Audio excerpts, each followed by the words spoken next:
you sort of continue on the theme with the second element, which is choose joy.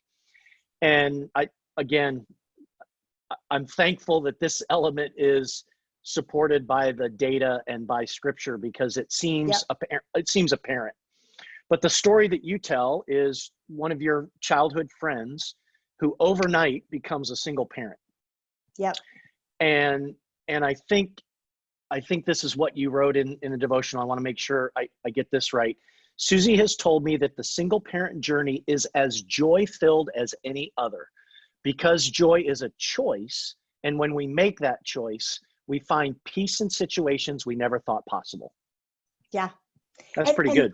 This is one of the factors that is the easiest in a time of anxiety and worry. It is the easiest to let slip if you're not intentional about it. Oh, there you go.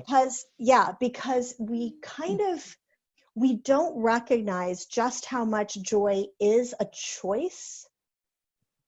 And if you look at, for example, look at Philippians 4. And Philippians 4, the Apostle Paul is talking to the church in the city of Philippi, and he is talking about a really frustrating, intense situation. Ironically, he is actually referring to some interpersonal difficulties between two people. And now we have millions of marriages stuck at home, squabbling, and kids squabbling that you want to kill, We're going to talk about thriving in love and money in a little bit. That's going to be very relevant to everybody today. Exactly. And interestingly, in that passage in Philippians 4, that's the context where he's talking about this really difficult interpersonal situation. And his solution, he has this fantastic phrase that you kind of go, I don't get this. And he says, rejoice, like it's a command. Rejoice. And because he says, I'm going to repeat it. Yeah. Rejoice.